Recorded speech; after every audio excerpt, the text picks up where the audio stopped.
Hello everyone. Remote sensing या आपल्या lecture सिरीजमधला हा तिसरा लेक्चर आणि याच्यामध्ये आज आपण रिमोट सेन्सिंग प्रोसेस ॲक्च्युअलमध्ये कशी होते, कोणकोणते कंपोनंट आहेत आणि त्या कंपोनंटचा यूज काय आणि त्याच्यानुसार ही पूर्ण प्रक्रिया कशी पार पाडली जाते, म्हणजे एकूणच आपल्याला कोणत्याही एखाद्या विशिष्ट अशा उपकरणांनी म्हणजे आपल्याला प्रत्यक्ष कोणताही संबंध न ठेवता काय केलं जातं, अप्रत्यक्षरित्या एखाद्या ठिकाणाची माहिती आपल्याला दुसऱ्या ठिकाणी पोचवली जाते. म्हणजे त्यासाठी वेगवेगळे संवेदक म्हणजेच सेन्सर्स वापरले जातील, काही स्कॅनर वापरले जातील, ज्याच्याद्वारे ती माहिती एकत्रित केली जाईल आणि त्याच्यानंतर आपल्याला ती माहिती ज्या ठिकाणी पाठवायची आहे ती त्या ठिकाणी पाठवून त्या माहितीचा उपयोग आपल्याला या सगळ्या अभ्यासामध्ये, त्याचबरोबर संशोधनामध्ये आणि आपल्या एकूणच जे काही त्याचं ॲप्लिकेशन असेल त्या ठिकाणापर्यंत आपल्याला ती पोहोचवता येईल. तर या सिरीजमधलं हे आपलं तिसरं लेक्चर. याच्या आधी आपण 2 लेक्चर घेतलेत आणि त्याच्यामध्ये इलेक्ट्रोमॅग्नेटिक स्पेक्ट्रम त्याचबरोबर सॅटेलाईट ऑर्बिट्स याच्यावर आपण लेक्चर घेतलेले आहेत आणि ते लेक्चर्स आपल्या यूट्यूब चॅनलला आहेत. तुम्ही तिथे जाऊन पाहू शकता आणि आपल्याला नक्कीच त्याचा फायदा होईल यात ती मात्र शंका नाही. आपण आजचं सेशन सुरू करूयात. तर रिमोट सेन्सिंग प्रोसेस ॲक्च्युअलमध्ये कशी होते याच्याबद्दल आपण जाणून घेऊयात. तर तत्पूर्वी आपल्याला एक गोष्ट जाणून घ्यावी लागेल, ती म्हणजे रिमोट सेन्सिंग म्हणजे दूर संवेदन म्हणजे काय, ही आपल्याला डेफिनेशन आहे, ही स्टँडर्ड डेफिनेशन आहे आणि त्याच्यामध्ये आपल्याला एकूणच अंदाज येऊन जाईल की दूर संवेदन किंवा रिमोट सेन्सिंग याचा नक्की अर्थ आपल्याला इथे काय घ्यायचा आहे. ओके, सो आपण पाहूयात दूर संवेदन म्हणजे काय. दूर संवेदन म्हणजे काय ही आपल्याला डेफिनेशन इथे दिलेली आहे. दूर संवेदन म्हणजे पृथ्वीच्या पृष्ठभागा विषयी प्रत्यक्षात संपर्क न ठेवता, म्हणजे हा सगळ्यात महत्त्वाचा इथे शब्द आपल्याला, प्रत्यक्षात संपर्क न ठेवता, प्रत्यक्षात संपर्क न ठेवता माहिती मिळवण्याचे विज्ञान आणि काही प्रमाणात कला. म्हणजे जेवढं हे एक सायन्स आहे त्याचबरोबर एक आर्ट देखील आहे की ज्या ठिकाणाला तुम्ही पाहू शकत नाही, ज्या ठिकाणाला तुम्ही स्पर्श करू शकत नाही, अशा ठिकाणाहून तुम्ही खूप दूरच्या ठिकाणाहून माहिती मागू शकता आणि एकूणच त्या ठिकाणाची टोपोग्राफी कशी आहे, तिथे व्हेजिटेशन कसं आहे, तिथली तुम्हाला पाण्याची ही उपलब्धता किती आहे, या सगळ्या गोष्टी तुम्ही जाणून घेऊ शकता आणि त्याच्याद्वारे तुमचा अभ्यास करू शकता. तर या सगळ्या गोष्टी आपल्याला अभ्यासायच्या आहेत. तर प्रत्यक्ष आपल्याला डेफिनेशन बघताना काय म्हणता येईल की कोणत्याही ठिकाणाशी प्रत्यक्ष संपर्क न ठेवता माहिती मिळवण्याचे विज्ञान हे संवेदन आणि नोंदीद्वारे प्रतिबिंबित किंवा उत्सर्जित ऊर्जा व प्रक्रिया, विश्लेषण व ती माहिती वापरून केली जाते. म्हणजेच काय की एका ठिकाणी समजा एखादं ठिकाण आहे, आपण पृथ्वीचं हे एखादं ठिकाण आपण असं समजू की पृथ्वी आहे, या ठिकाणाची माहिती तुम्हाला या ठिकाणी हवी आहे, तुम्हाला प्रत्यक्ष तिथे पाहता येते का किंवा प्रत्यक्ष इथं स्पर्श करता येईल का, नाही, तुम्ही कोणत्या ना कोणत्या प्रकारे तरी ती माहिती मिळवणार. म्हणजे कशी, सॅटेलाईटचा वापर करून. मग त्यासाठी कोणते सॅटेलाईट वापरले पाहिजेत त्याचा आपण आपल्या मागच्या लेक्चरमध्ये अभ्यास केलेला आहे की रिमोट सेन्सिंगसाठी कोणते सॅटेलाईट वापरले जातील किंवा कम्युनिकेशनसाठी कोणत्या प्रकारचे सॅटेलाईट म्हणजे कोणत्या ऑर्बिटमध्ये तो सॅटेलाईट फिरेल जेव्हा तुम्हाला ती माहिती प्रॉपर मिळेल. तर त्यासाठी आपल्याला दूरसंवेदन ही त्याच्यावर काय आहे, उपाय आहे. ती प्रक्रिया पार पाडल्यानंतर आपल्याला जी माहिती अतिशय दूर असलेल्या ठिकाणाची माहिती आपण काय करू शकतो, मिळवू शकतो. त्यामुळे प्रत्यक्ष संबंध इथं ठेवता येईल का, नाही. तर ही सगळी काही माहिती आहे संवेदन आणि नोंदीद्वारे काय केली जाते, ऊर्जा उत्सर्जित केली जाते, प्रतिबिंबित केली जाते आणि ही एकूण प्रक्रिया पार पाडून याच्याबद्दलचं विश्लेषण आणि त्याची माहिती ही आपल्याला मिळवता येते. सो आपल्याला बेसिक एवढं लक्षात ठेवायचे, रिमोट सेन्सिंग म्हणजे काय ह्याची डेफिनेशन तुम्हाला कुठे विचारली जाणार नाही, तरीसुद्धा आपल्याला काय करायचं आहे, बेसिक त्याचं जे आहे ते आपल्याला लक्षात ठेवायचं आहे. इंग्लिशमध्ये जर एखाद्याला समजत असेल तर त्याने इंग्लिश प्रेफर करा. मला बऱ्यापैकी असं वाटतं की सायन्स अँड टेक या विषयासाठी तुम्ही इंग्लिशमध्ये जास्त प्रेफर केलं पाहिजे, जेणेकरून ते शब्द आपल्याला बऱ्यापैकी लक्षात येतात. म्हणजेच काय, remote sensing is a science of acquiring information about the earth surface without actually being in contact with it, कोणत्याही ठिकाणी प्रत्यक्ष संपर्क न ठेवता. आता ह्या डेफिनेशनवरून तुमच्या ही पूर्ण रिमोट सेन्सिंग म्हणजे काय हे बेसिक तुमच्या लक्षात आलेलं असेल. आता आपण पुढच्या स्लाईडपासून बघूयात की कशा प्रकारे ही प्रक्रिया पार पडली जाते. ओके, सो पाहूयात. तुम्हाला इथे 7 कंपोनंट आपले दिसत आहेत आणि त्याच्यामध्ये आपल्याला काय बघायचं आहे की कशा प्रकारे हे 7 एलिमेंट ऑफ रिमोट सेन्सिंग आहेत आणि ते आपापला रोल पार पाडत असतात आणि यातूनच एकूणच आपली ही रिमोट सेन्सिंगची प्रक्रिया पूर्ण घडत असते. ओके, तुम्हाला इथे स्क्रीनवर दिसत आहेत 7 घटक किंवा आपण त्याला 7 एलिमेंट असं म्हणू. जर तुम्हाला क्वेश्चन आला की दूरसंवेदनाचे 7 घटक कोणते, तर तुम्हाला हे जे स्क्रीनवर आता सध्या दिसतात हे 7 घटक लक्षात ठेवायचे आहेत आणि ते सोपं आहेत लक्षात ठेवायला, असं काही नाही. ही प्रक्रिया आहे आणि त्या प्रक्रियेमध्ये प्रत्येक टप्प्यावर आपल्याला वेगवेगळे घटक वापरता येणार आहेत आणि ते वापरलेले घटक हेच काय करणार आहेत, रिमोट सेन्सिंगमध्ये किंवा दूरसंवेदनामध्ये आपल्याला महत्त्वाचे ठरणार आहेत. सगळ्यात पहिला आणि महत्त्वाचा घटक तो म्हणजे कोणता, तर आपला सूर्य. ठीक आहे, सूर्य काय, ऊर्जा स्रोत किंवा प्रदीपन म्हणजेच एनर्जी सोर्स आणि इल्युमिनेशन. याच्यामध्ये सूर्य हा एक ऊर्जा स्रोत म्हणून वापरला जातो, एनर्जी सोर्स म्हणून वापरला जातो, की तुम्हाला ज्या ठिकाणाची ऊर्जा, ज्या ठिकाणाचं स्कॅनिंग करायचं आहे, ज्या ठिकाणाची माहिती मिळवायची ती जागा जी आहे ती आपल्याला प्रॉपर इल्युमिनेट झालेली असली पाहिजे, प्रकाशित असलेली पाहिजे, जेणेकरून त्याच्यावरून आपण स्कॅन करून त्या ठिकाणाचं व्यवस्थितपणे काय करू शकतो, त्याचं स्कॅनिंग करून त्यातली माहिती मिळवू शकतो. आणि ती माहिती मिळवण्यासाठी सूर्य हा काय नॅचरल सोर्स म्हणून आपण वापरतो. ओके, ऊर्जा स्रोत आपल्याला सगळ्यात महत्त्वाचा ऊर्जा स्रोत काय आहे, तर सूर्य आपला हा पहिला घटक असणार आहे आणि तो एनर्जी सोर्स म्हणून आपण वापरणार आहोत. ओके, आता याच्यातून काय होईल की ज्यावेळेस वातावरणातून सूर्याची किरणं पृथ्वीकडे येत असतात त्यावेळेस काही ठिकाणी आपल्याला असं पाहायला मिळेल की सूर्याची किरणं जी आहेत ती स्कॅटर्ड होत आहेत, बरोबर. काही ठिकाणी आपल्याला ती सूर्याची किरणं आपल्याला प्रॉपर पृथ्वीपर्यंत आलेली पाहायला देखील मिळतील. ओके, सो या प्रक्रियेमुळे काय होईल, इथला जो भाग आहे पृथ्वीवरचा तो काय होईल, प्रकाशित होईल. हा प्रकाशित झालेला भाग आपल्याला स्कॅनिंगसाठी खूप जास्त महत्त्वाचं ठरेल. म्हणजे ज्या ठिकाणाची आपल्याला माहिती मिळवायची आहे तो प्रकाशित असलेला भाग आणि तो आपल्याला सूर्यामुळे प्रकाशित झालेला पाहायला मिळेल आणि सूर्य म्हणजे ऊर्जा स्रोत म्हणून आपण वापरता येईल. म्हणजे ज्या ठिकाणाचं स्कॅनिंग करायचे आहे, ज्या ठिकाणाची माहिती मिळवायची आहे त्या ठिकाणाला आपल्याला प्रॉपर वेमध्ये काय असेल, तो इल्युमिनेट असेल. आणि त्याच्यानंतरची पुढची प्रक्रिया जी असेल ती म्हणजे कोणती, जर आपण पाहिलं की याच्यामध्ये पहिली म्हणजे ऊर्जा स्रोत किंवा प्रदीपन म्हणजे एनर्जी सोर्स आणि इल्युमिनेशन हे पाहिलं. त्याच्यानंतर दुसरं आपण जे पाहिलं एलिमेंट म्हणजे आपण जे हे इथे 7 एलिमेंट्स बघतोय, 7 घटक बघतोय, त्याच्यापैकी पहिला तो म्हणजे ऊर्जा स्रोत. त्याच्यानंतर दुसरा आपण पाहिला विकिरण आणि वातावरण. या वातावरणामुळे काय होईल, काही ठिकाणी स्कॅटरिंग होईल, रेडिएशन्स आणि हे सगळे ॲटमॉस्फिअर आपल्याला पाहायला मिळेल. आणि त्याच्यानंतर आपल्याला या ठिकाणी कोणतं आहे, लक्ष्य अंतर्क्रिया म्हणजे काय, इंटरॅक्शन विथ टार्गेट. हे आपलं टार्गेट असणार आहे, म्हणजे या ठिकाणाची आपल्याला माहिती मिळवायची आहे, त्यामुळे हे आपलं टार्गेट असेल. आणि हे टार्गेट ज्यावेळेस इलिमिनेट होईल त्याच्यानंतर या म्हणजे खूप दूरवर असलेले जे काही सॅटेलाईट असतील, रिमोट सेन्सिंगसाठी आपण स्पेशली पोलर सॅटेलाईट, याच्यामध्ये ऑर्बिटमध्ये फिरणारे सॅटेलाईट वापरतो. त्यामुळे तो सॅटेलाईट काय करेल, या सॅटेलाईटवर सेन्सर्स असतील, विविध प्रकारचे सेन्सर्स असतील, बरोबर. त्याचबरोबर याच्यामध्ये आपल्याला काही स्कॅनर देखील पाहायला मिळतील, आणि हे सेन्सर्स आणि स्कॅनर काय करतील, या ठिकाणाची आपल्याला स्कॅनिंग करतील किंवा त्या ठिकाणी सेन्स करतील आणि जी सेन्स केलेली एनर्जी आहे ती एनर्जी काय करतील, स्वतःकडे मिळवतील. आता याच्यामध्ये त्यांनी ज्यावेळेस आपल्या या टार्गेटवरून मिळवलेली जी काही एनर्जी आहे ती आपल्याकडून कुठे पाठवतील, तर ज्या ठिकाणी आपल्याला बेस स्टेशन असेल किंवा ज्या ठिकाणी आपल्याला माहिती पाठवायची आहे, ज्या ठिकाणी या माहितीचं अर्थबोधन होईल आणि त्या माहितीची काय विशिष्ट अशा ॲप्लिकेशनपर्यंत, विशिष्ट अशा वापर करण्यासाठी योग्य असलेल्या ठिकाणी ही माहिती पाठवली जाईल.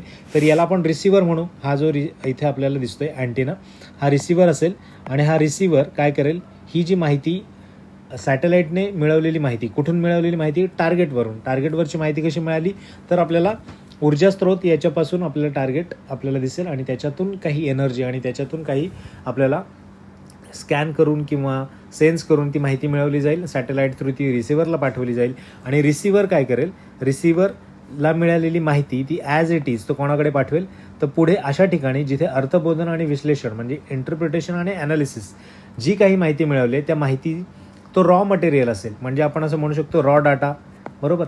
रॉ डाटा असेल आणि तो रॉ डाटा काय केला जाईल, इथे व्यवस्थितपणे तो इंटरप्रेट केला जाईल. म्हणजेच काय, इंटरप्रिटेशन म्हणजेच काय, त्याचं व्यवस्थितपणे अर्थबोधन केलं जाईल. म्हणजेच स्कॅन केलेला डेटा, त्याच्यामधले असले कलर कोडिंग आणि त्याच्यानुसार आपल्याला एका विशिष्ट रंगासाठी विशिष्ट ठिकाणी आपण जर पाहिलं तर फ्रिक्वेन्सी पण वेगवेगळ्या असतात वेगवेगळ्या रंगांच्या, तर त्यानुसार आपण त्या ठिकाणचा डेटा काय करू शकतो, त्याचा अर्थबोधन करू शकतो. म्हणजे रॉ डेटा आपला जो असेल तो रॉ डेटा असेल तो काय केला जाईल, ॲनालाइज केला जाईल, त्याचं विश्लेषण केलं जाईल. कुठे केलं जाईल, तर या ठिकाणी. म्हणजे हे काही बेस स्टेशन असेल आणि त्या ठिकाणी बेसिक प्रक्रिया पार पाडली जाईल. ओके. आणि त्याच्यानंतर जो आपला रॉ डेटा आहे त्याचा अर्थबोधन केल्यानंतर स्पेसिफिक माहिती जी आपल्याला युटिलाइज करायची आहे कशासाठी, तर संशोधनासाठी असेल किंवा ॲकॅडमिक्ससाठी असेल किंवा काही बिझनेसेससाठी काही माहिती हवी असेल.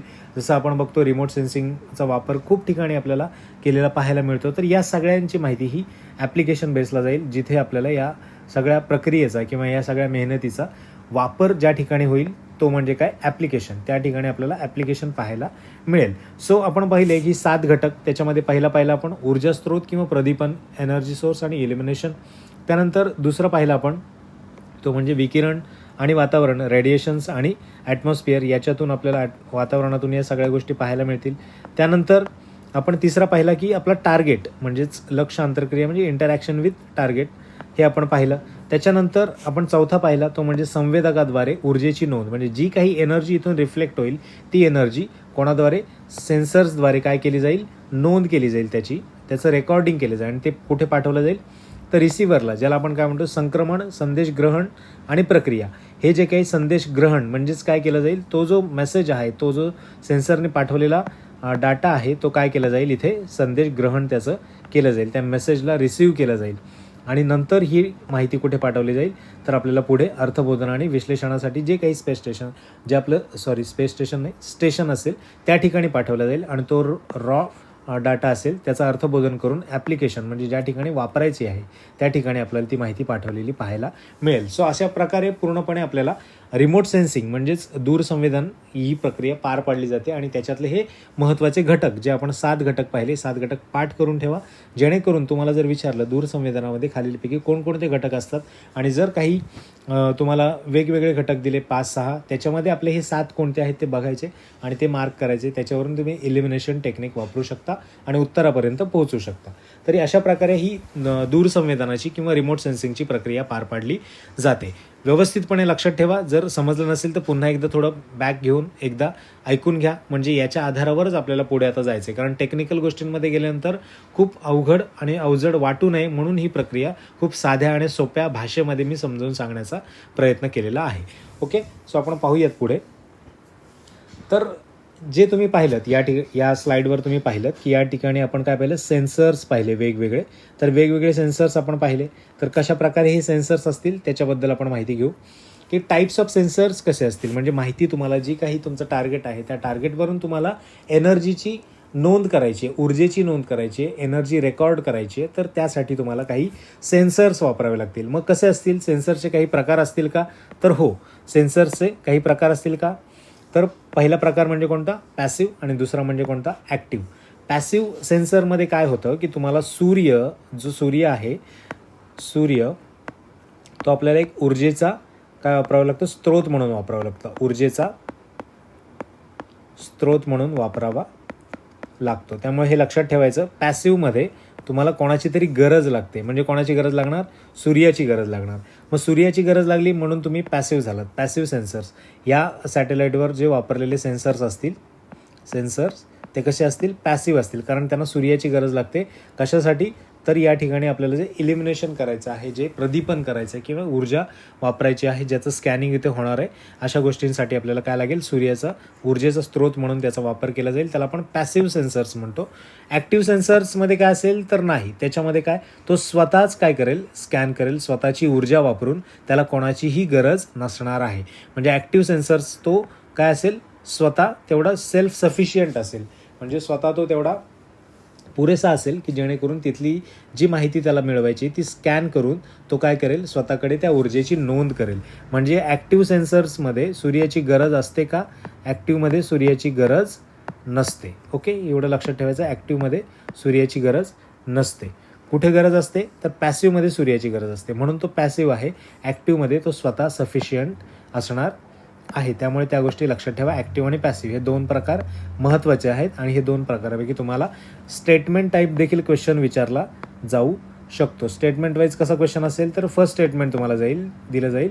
त्याच्यामध्ये म्हटलं जाईल की पॅसिव्ह सेन्सर्समध्ये सूर्याला ॲज अ एनर्जी सोर्स किंवा ऊर्जेचा स्रोत म्हणून वापरला जातो आणि दुसऱ्यामध्ये ॲक्टिव्हमध्ये वापरला जात नाही. तर दोन्ही स्टेटमेंट काय असतील, बरोबर असतील. जर वाईस वर्सा केलं त्यांनी तर काय असेल, दोन्ही स्टेटमेंट काय होतील, चुकीचे ठरतील. म्हणजे काय की जर पॅसिव्हला म्हटलं की गरज नाही सूर्याची आणि ॲक्टिव्हला म्हटलं की सूर्याची गरज आहे, दोन्ही स्टेटमेंट चुकीचे होतील. ओके, तर अशा पद्धतीने स्टेटमेंट वाईज देखील तुम्हाला प्रश्न विचारण्याची शक्यता आहे. सेन्सर्समध्ये कन्फ्यूज व्हायचं नाही. पॅसिव्ह ॲक्टिव्ह हे दोन सेन्सर्सचे टाईप्स आहेत आणि त्याच्यामध्ये आपल्याला आणखी खूप जास्त टाईप्स आहेत, सब टाईप्स त्याच्यामध्ये देखील पाहायला मिळतील. पण बेसिक जर आपण लक्षात घेतलं तर पॅसिव्ह आणि ॲक्टिव्ह हे दोन आपल्याला बेसिकली लक्षात ठेवायचे आहेत. ओके, नेक्स्ट याच्यामध्ये जर तुम्हाला आणखी काही सेन्सरचे टाईप्स हवे असतील आणि लक्षात ठेवायचे असतील तर तुम्ही हे ठेवू शकता. आपण इथे पाहिलं की पॅसिव्ह, त्यानंतर ॲक्टिव्ह, त्याच्यामध्ये नॉन स्कॅनिंग आणि स्कॅनिंग, त्याचबरोबर स्कॅनिंगमध्ये पुन्हा एकदा, नॉन स्कॅनिंगमध्ये इमेजिंग आणि नंतर बाकीचे सगळे. त्याचबरोबर इथे ॲक्टिव्हमध्ये पण स्कॅनिंग आणि नॉन स्कॅनिंग असे दोन टाईप्स आपल्याला पाहायला मिळत आहेत. सो सेन्सरच्या बाबतीमध्ये आपल्याला जर प्रामुख्याने लक्षात ठेवायचे झाले तर हे दोन प्रकार लक्षात ठेवायचे. पॅसिव्ह म्हणजे काय, सूर्याची गरज इथे काय असणार आहे, सूर्याची गरज असणार आहे आणि इकडे ॲक्टिव्हमध्ये सूर्याची गरज असेल का, तर नाही. ओके, हे आणखी काही प्रकार आहेत, तुम्ही पाहू शकता, स्क्रीनशॉट घेऊन एकदा बघू देखील शकता. पण आपल्याला बऱ्यापैकी याची आवश्यकता तेवढी पडणार नाही.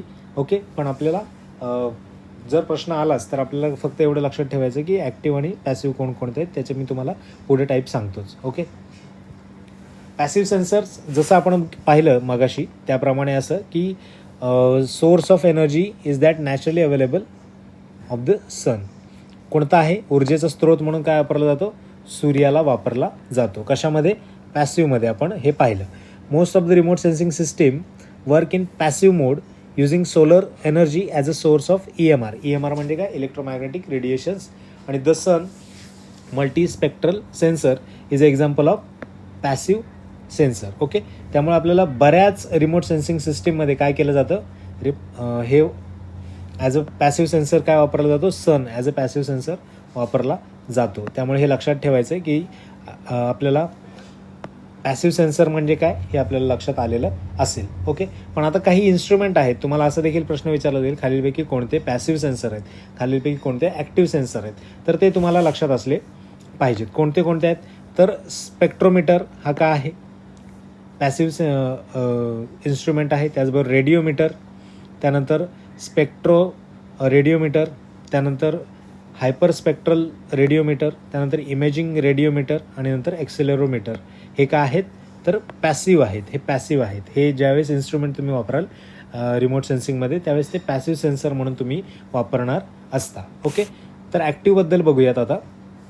ॲक्टिव्ह सेन्सरमध्ये काय की तुम्ही जी काही लाईट आहे ती कोणाची, सेन्सोमीटर रिफ्लेक्टेड एनर्जी म्हणजे स्वतःचीच असेल ती, आणि ती स्वतःकडून ती पाठवली जाईल आणि स्वतःच रिसीव्ह केलं जाईल, म्हणजे तो सेल्फ सफिशियंट असतो, म्हणून त्याला आपण ॲक्टिव्ह म्हणतो. ओके, तर याच्यामध्ये पण काही इन्स्ट्रुमेंट आहेत. ते कोणते, तर रिमोट सेन्सिंगमध्ये जे काही ॲक्टिव्ह इन्स्ट्रुमेंट वापरले जाईल ते म्हणजे रडार, नंतर लिडार, साऊंडर, लेझर अल्टिमीटर, नंतर रेंजिंग इन्स्ट्रुमेंटर आणि स्कॅटेरोमीटर. तर हे काही ॲक्टिव्ह रिमोट सेन्सिंग इन्स्ट्रुमेंट आपल्याला आहेत. म्हणजे या इन्स्ट्रुमेंटवर प्रश्न आला की कोणते ॲक्टिव्ह कोणते पॅसिव्ह, तर ते देखील आपले पाठ असले पाहिजेत. ते पण एकदा बघून घ्या आणि त्याच्यावर कन्फ्यूज अजिबात होऊ नका की कशा प्रकारे हे इन्स्ट्रुमेंट बायफर्गेट केलेले आहेत ॲक्टिव्हमध्ये आणि पॅसिव्हमध्ये. ओके, त्यानंतर पुढे तुम्हाला रिझोल्युशन हा शब्द एक येईल पुढे, तो आपण बघूयात. हे रिझोल्युशनचे आपण 4 टाईप्स आहेत, स्पेक्ट्रल, स्पेशियल, रेडिओमेट्रिक आणि टेम्परल. तर त्याप्रमाणे लक्षात ठेवा. रिझोल्युशन इन शॉर्ट, तुम्ही कॅमेरा मोबाईलचा वापरता तुम्हाला कळतं एवढं की रिझोल्युशन हा शब्द काय की एक्झॅक्ट आपण आपल्याला काय समजेल, एखादा पिक्चर असेल तर ते पिक्चर हा तयार कसा झालेला असतो, तर व्हेरियस पिक्सल्स असतात. ओके, पिक्चरचं सगळ्यात म्हणजे एकदम स्मॉलेस्ट पार्ट जो आहे त्याला आपण पिक्सेल म्हणतो. जेवढे जास्त पिक्सेल तेवढा जास्त तो हाय रिझोल्युशन आपण असं म्हणतो. हाय रिझोल्युशन कॅमेरा किंवा अशा शब्द तुम्ही ऐकले असतील. तर जेवढे जास्त पिक्सेल असतील ना, समजा आपण आज म्हणलं याला आणखी बायफर्गेट केलं तर याला अशा प्रकारे होईल, याला आणखी केलं तर आपण काय होईल, हे पिक्सल आणखी छोटे छोटे होत जातील. म्हणजे जेवढे जास्त पिक्सेल्स तेवढं आपण हाय रिझोल्युशन म्हणू आणि जेवढे कमी पिक्सेल्स तेवढं आपण ती इमेज तेवढी ब्लरी होत जाते. ओके, त्यामुळे आपल्याला ते रिझोल्युशन हा कन्सेप्ट हा पिक्सेलशी संबंधित जोडलेला असतो. ज्या ठिकाणी तुम्ही स्कॅन करता, जी माहिती तुम्ही मिळवता आणि जो इमेज तुम्ही तयार करता त्याचे हे आपल्याला टाईप्स म्हणजे रिझोल्युशनचे टाईप्स काय आहेत, ते स्पेक्ट्रल, स्पेशियल, रेडिओमेट्रिक आणि टेम्परल हे आपल्याला पाहायचे आहेत. नेक्स्ट लेक्चरमध्ये याच्याबद्दल विशेष आपण बोलूयात. त्यानंतर पुढे आपल्याला रिमोट सेन्सिंगचा जर आपण विचार केला तर आपल्याला माहिती मिळवण्यासाठी एक तुम्हाला माहिती आहे की उपग्रही म्हणजे आपण सॅटेलाईटच्या पद्धतीने आपण काय मिळू शकतो, माहिती मिळू शकतो. दुसरी म्हणजे कोणती, एरियल फोटोग्राफी, प्रकाशचित्रण. एरियल फोटोग्राफी हे आपल्याला देखील पाहता येईल, म्हणजे हवाई प्रकाशचित्रण. इथे हवाई शब्द आहे. काय, एरियल फोटोग्राफी. याच्यामध्ये काय की दूरसंवेदनाचा मूळ, मुख्य आणि प्रभावी प्रकार याला समजला जातो आणि तो काय आहे तर एरियल फोटोग्राफी. तर याच्यामध्ये हवाई प्रकाश चित्रण असून आजपर केला जातो आणि बऱ्याचदा याचा वापर अधिक योग्य आणि परिणामकारक ठरतो. शिवाय क्षेत्र सर्वेक्षणापेक्षाही फील्ड सर्वे ज्याला आपण म्हणतो अधिक स्वस्त, बिनचूक असणारे हे तंत्र आहे. त्याचा वापर फोटो भूमापिकी म्हणजेच ग्रॅमेट्रीमध्ये फोटोभूमापीय अर्थशोधनासाठी आणि ग्रॅमेट्रिक इंटरप्रिटेशन लाउजडेट या फ्रेंच अभियंत्याने भूपृष्ठावरील विविध घटकांचे नेमके मोजमाप करण्यासाठी याचा उपयोग केला, म्हणून त्याला फोटोभूमापिकेचे काय म्हटलं जातं, जनक म्हटलं जातं. कोणाला, लाउजडेटला फोटोभूमापिकेचं जनक म्हटलं जातं. हे लक्षात ठेवा नाव. याच्यावर डायरेक्ट प्रश्न आपल्याला अपेक्षित आहे. याच्यावर डायरेक्ट प्रश्न विचारला जाण्याची शक्यता आहे की एरियल फोटोग्राफी किंवा फोटो भूमापिकेचे जनक कोणाला म्हणतात, तर लाउजडेट हे फ्रेंच अभियंता आहे, फ्रेंच इंजिनियर आहे. त्यांनी याचा शोध लावलेला आहे, फोटो भूमापिकी या गोष्टीचा, म्हणजेच फोटोग्रॅमेट्रिक इंटरप्रिटेशन. तर तुम्हाला एरियल फोटोग्राफी म्हणजे काय, सर्वसामान्यपणे जर पाहिलं तर प्लेनमधून किंवा ड्रोनद्वारे किंवा आणखी जे काही हॉट एअर बलून वगैरे असतं तर त्यामधून तुम्हाला तो स्पेसिफिक एरिया स्कॅन केला जातो किंवा त्याच्यावर फोटोग्राफी केली जाते आणि त्याच्यातून आपल्याला वेगवेगळ्या प्रकारे तिथली माहिती मिळवली जाते आणि ती माहिती आपल्याला कशासाठी वापरता येईल, आपलं ॲप्लिकेशन जे असेल त्यासाठी. ही माहिती मिळवण्यासाठी विशिष्ट एरिया स्कॅन करावा लागतो आणि तो स्कॅन केलेला एरिया त्याच्यामधली टोपोग्राफी असेल, काही व्हेजिटेशन असेल, इतर पाण्याच्या संबंधातली गोष्टी किंवा टोपोग्राफीच्या मध्ये आपण जर पाहिलं तर कशा प्रकारची मृदा आहे, बरोबर, कोणत्या रंगाची आहे, त्याच्यामध्ये कोणकोणते मिनरल्स असू शकतील. तर अशा पद्धतीने आपल्याला एरियल फोटोग्राफीद्वारे आपल्याला एक स्पेसिफिक एरिया हा आपल्याला स्कॅन केला जाईल, तिथली माहिती मिळवता येऊ शकते. ओके, तर हा आपला पहिला प्रकार जो एरियल फोटोग्राफी म्हणून आहे, हवाई याला आपण म्हणू शकतो प्रकाशचित्रण किंवा फोटोग्राफी आपण म्हणू शकतो. तर हा याच्यावर स्पेसिफिक एक आपल्याला आणखी एक लेक्चर करायचं आहे. मी फक्त तुम्हाला बेसिक्स ऑफ रिमोट सेन्सिंग म्हणजेच दूरसंवेदनाचे काही मूलभूत आणि पायाभूत घटक आहेत त्यांच्याबद्दलची ओळख करून देतो. आपण प्रक्रिया पाहिली, सुरुवातीला व्याख्या पाहिली, त्याच्यानंतर आपण आलो सेन्सर्सवर, विविध प्रकारचे सेन्सर्स पाहिले, सेन्सरचं बायफर्गेशन पाहिलं, त्याच्या व्याख्या पाहिल्या, ॲक्टिव्ह कसा, पॅसिव्ह कसा, त्याचे काही सब टॉपिक्स, सब टाईप्स देखील आपण पाहिले. त्याच्यानंतर आपण आलो आता एरियल फोटोग्राफी आणि एक एरियल फोटोग्राफीचं आपण फक्त एक डेफिनेशन पाहिली आणि त्याचे कशा प्रकारे केली जाते, एक स्पेसिफिक एरिया कसा स्कॅन केला जातो हे देखील तुम्ही इथे पाहू शकता. ओके, नेक्स्ट याच्यामध्ये हे देखील एरियल फोटोग्राफीचंच एक प्रकार आहे. विमानाद्वारे आपल्याला इथे एरियल फोटोग्राफी केलेली पाहायला मिळते. ओके, तर याच्यामध्ये देखील अशा प्रकारे एरियल फोटोग्राफी केली जाते आणि त्यातून तुम्हाला जो काही माहिती मिळवायची ती माहिती मिळवण्याचा प्रयत्न केला जातो. नेक्स्ट याच्यामधला टाईप आहे तो म्हणजे कोणता, उपग्रहीय दूरसंवेदन. ओके, उपग्रहीय दूरसंवेदन म्हणजे सॅटेलाईट रिमोट सेन्सिंग. ओके, म्हणजे याच्यामध्ये काय केलं जातं की संवेदकासाठी उपग्रहांचा एक मंच म्हणून वापर करण्याची सुरुवात कधी करण्यात आली, 1960 पासून सुरू झाली आणि त्यानंतर अनेक वैशिष्ट्यांनी युक्त अशा उपग्रह आणि संवेदकांचा विकास होत गेला. त्यानंतर प्रारंभी पहिल्या पिढीतील उपग्रह म्हणजे लँडसेट, म्हणजे याच्यामध्ये मालिकेतील लँडसेट 1, त्यानंतर लँडसेट 2, त्यांची आपल्याला इथे तारखा देखील लिहिल्यात. प्रत्यक्ष तारखा देखील विचारलं जाऊ शकतं. राज्यसेवेचा जर तुम्ही प्रामुख्याने अभ्यास करत असाल तर या तारखा देखील इम्पॉर्टंट आहेत. तर लँडसेट 1, लँडसेट 2 त्यांच्या तारखा, त्यानंतर लँडसेट 3 त्याची तारीख हे देखील आपल्याला पाहता येईल. MSS म्हणजे मल्टी स्पेक्ट्रल स्कॅनर, बहुवर्णपटलीय सूक्ष्म समीक्षक. म्हणून तुम्हाला म्हटलं मी इंग्लिशमधले शब्द बघत चला, कारण मराठीतला शब्द बघा आणि इंग्लिशमधला शब्द बघा, आपल्याला बऱ्यापैकी पटकन लक्षात कोणता येतो तर इंग्लिशमधला. ओके, त्यामुळे असं नाही की मराठीतल्या अगदीच तुम्ही हे करून टाका, पण प्रामुख्याने इंग्लिशवर भर द्या, स्पेशली सायन्स अँड टेक या विषयासाठी तरी किमान. ओके. त्याच्यानंतर लँडसेट 5 84मध्ये आणि उच्च दर्जाचे MS आणि विषयनिष्ठ मानचित्रक म्हणजे थीमॅटिक मॅपर देखील याच्यामध्ये वापरले गेले. म्हणजे उपग्रहीय, आता याच्यामध्ये तुम्ही जर पाहिलं तर सॅटेलाईट रिमोट सेन्सिंगमध्ये जर पाहिलं तर मोठा एरिया तुम्ही कव्हर करू शकता आणि एखाद्या मोठ्या एरियाचं तुम्ही स्कॅनिंग करून त्याच्याबद्दलची माहिती मिळू शकता, सेन्सिंगद्वारे माहिती मिळू शकता. ओके. पण एरियल फोटोग्राफीने तसं करता येईल का, तर नाही. तर तुम्हाला लिमिटेशन असेल, एक स्पेसिफिक हाईटपर्यंतच असेल आणि तुम्हाला तो छोटा एरियाच कव्हर करता येईल त्या फोटोग्राफीतून आणि त्याच्याद्वारे तुम्हाला जे काही ठोकताळे मांडायचे, जो काही अभ्यास करायचा आहे, जे काही संशोधन करायचं ते त्या आधारावर होईल. परंतु उपग्रही दूरसंवेदनामध्ये त्या गोष्टी आपल्याला पाहायला मिळणार नाहीत. इथे मोठा एरिया कव्हर होईल, त्याच्यानंतर खूप जास्त ॲक्युरेट माहिती असेल आणि त्याचं स्कॅनिंग आणि त्या सगळ्या गोष्टींसाठी हाय एंड टेक्नॉलॉजी देखील वापरली जाईल, परंतु ही जास्त खर्चिक असेल आणि हवाई चित्रणामध्ये जर तुम्ही पाहिलं तर ती खूप कमी खर्चिक असेल तुलनेने. ओके. तर इथे तुम्ही पाहू शकता याच्यामध्ये कशा प्रकारे स्कॅनिंग केलं जातं आहे आणि त्या स्कॅनिंगद्वारे ती माहिती एकत्रित केली जाईल या सॅटेलाईटद्वारे आणि या सॅटेलाईटद्वारे माहिती एकत्रित करून ती, समजा आपल्याला हा अमेरिकेचा पार्ट दिसतोय आपल्याला, तर उत्तर अमेरिकेचा पार्ट, तर तिथून जी माहिती आपल्याला दक्षिण अमेरिकेत पाठवायची असेल तर हा सॅटेलाईट इथून ही पूर्ण माहिती, ही जी सगळी माहिती आहे इथून ती स्कॅन करेल, ती मिळवेल.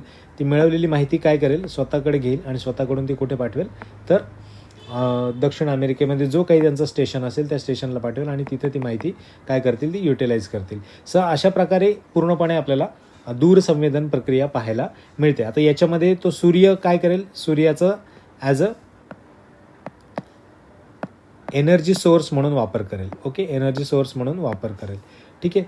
तेव्हा त्याला आपण काय म्हणू, तर तो पॅसिव्ह सेन्सर होईल आणि ज्या वेळेस तो सूर्याचा वापर करणार नाही ॲज अ एनर्जी सोर्स म्हणून, त्यावेळेस त्याला आपण काय म्हणू, ॲक्टिव्ह सेन्सर्स. ओके. तर याच्यावरून तुमच्या लक्षात येते सॅटेलाईटद्वारे कशाप्रकारे जास्त एरिया कव्हर केला जातो हे देखील तुम्हाला या इमेजमध्ये दिसतं आणि प्रत्यक्ष कशाप्रकारे स्कॅनिंग होतं आणि ते कसं आपल्याला माहिती मिळवण्यासाठी उपयुक्त ठरतं हे देखील तुम्हाला या सगळ्या GIF वरून दिसत आहे. ओके. आपण बघितलं की 2 रिमोट सेन्सिंगचं म्हणजे एरियल फोटोग्राफी पाहिली, त्याच्यानंतर सॅटेलाईट रिमोट सेन्सिंग हे देखील आपण पाहिलेलं आहे. नेक्स्ट याच्यामध्ये जाऊयात की तुम्हाला हे अरल किंवा उरल कोणताही एक शब्द तुम्ही उच्चारू शकता. अरल सी आपण असं त्याला म्हणू. अरल सी आहे आणि अरल सी कशा प्रकारे, म्हणजे उपग्रहातून तुम्ही बघितलं की विविध फोटोज त्याचे घेतले गेले आणि त्याच्याद्वारे जर आपण त्याचा व्यवस्थितपणे अभ्यास केला तर आपल्याला कळेल की कशा प्रकारे त्याच्यातलं जे पाणी आहे ते कमी कमी होत गेलं आणि एक समुद्र, कधी काळी त्याला समुद्र म्हटलं जायचं, तो आता पूर्णपणे त्याच्यातलं पाणी नष्ट झालं आणि तो आटलेल्या स्वरूपामध्ये आपल्याला पाहायला मिळतं. याचं कारण काय, कारण याच्यामध्ये बेसिकली तुम्ही बघितलं तर सीरदर्या आणि अमुदर्या अशा 2 नद्या याच्यामध्ये यायच्या आणि या सीरदर्या अमुदर्या याच्यामध्ये ज्यावेळेस रशियामध्ये शेतीमधली क्रांती झाली आणि USSR त्या काळातला, तेव्हापासून त्याच्यावर खूप मोठी मोठी धरणं टाकली गेली सीरदर्या आणि अमुदर्या या नद्यांवर आणि सीरदर्या अमुदर्या या नद्या याच्यामध्ये येणं, त्यातलं पाणी इथे येणं थांबत गेलं. परिणामी आपल्याला पाहायला मिळतं की 1991 पासून आत्तापर्यंतची स्थिती ही कशा प्रकारे भयावह आहे. म्हणजे एक समुद्र पूर्णपणे आटलेल्या अवस्थेमध्ये आपल्याला पाहायला मिळतो आणि हे कशामुळे आपल्याला कळतं आहे, तर हे आपण पृथ्वीवर असताना आपल्याला ते दिसलंच असतं, परंतु त्याचं स्पेसिफिक किती एरिया, किती पाणी हे झालं आहे, किती जमीन खारफोटी किंवा खारट झालेली आहे हे देखील आपल्याला या अभ्यासाद्वारे कळतं. म्हणजे सॅटेलाईट थ्रू आपण या गोष्टी समजून घेऊ शकतो आणि ही माहिती जगातल्या कोणत्याही स्टेशनपर्यंत आपण ती पोहोचवू शकतो रिमोट सेन्सिंगद्वारे. ओके. त्यामुळे ही गोष्ट लक्षात असू द्यात, कशा प्रकारे याचा वापर केला जातो आणि कशा प्रकारे या सगळ्या गोष्टी आपल्याला महत्त्वपूर्ण ठरणार आहेत. ओके. त्यानंतर दूरसंवेदनाचं तत्त्व, प्रिन्सिपल ऑफ रिमोट सेन्सिंग हे का आहे, तर पर्यावरणीय दूर संवेदनाच्या नोंदी करण्यासाठी विद्युत चुंबकीय विकिरण म्हणजे इलेक्ट्रोमॅग्नेटिक रेडिएशन्स याच्यावर आपला एक स्पेसिफिक सेकंड लेक्चर जो आपला झाला या सिरीजमधला, तो इलेक्ट्रोमॅग्नेटिक स्पेक्ट्रम या आधारावर झालेला आहे आणि त्याच्यामधलंच सगळ्यात महत्त्वाचं म्हणजे काय की हे तत्त्व जे आहे दूरसंवेदनाचे तत्त्व म्हणजेच काय प्रिन्सिपल ऑफ रिमोट सेन्सिंग हे आपल्याला काय आहे, प्रवेग बरोबर तरंगलांबी गुणिले वारंवारता. म्हणजे प्रवेग म्हणजे काय, तर व्हिलॉसिटी. ओके. व्हिलॉसिटी आणि त्यानंतर तरंगलांबी म्हणजे काय, वेव्हलेंथ आणि वारंवारता म्हणजे काय, फ्रिक्वेन्सी. तर या समीकरणाला काय म्हणतो आपण, the principle of remote sensing, principle of remote sensing, किंवा त्याला आपण काय म्हणू, दूरसंवेदनाचे तत्व याला म्हटलं जाईल. हे समीकरण लक्षात ठेवा. गणित याच्यावर येणार नाही, जर आलंच तर प्रवेग बरोबर तरंग लांबी गुणिले वारंवारता, हे लक्षात ठेवा, कारण त्याच्यावर आपल्याला प्रश्न विचारला जाईल. जर व्ही इज इक्वल टू आपण असं म्हणू की तरंग लांबी आणि वारंवारता म्हणजेच फ्रिक्वेन्सी. ओके, अशा प्रकारे जर आपण त्या समीकरणाला जर मांडण्याचा प्रयत्न केला तर आपल्याला ते तत्व कळतं, कोणतं तत्व आहे त्याच्यानुसार. ओके, नेक्स्ट याच्यामध्ये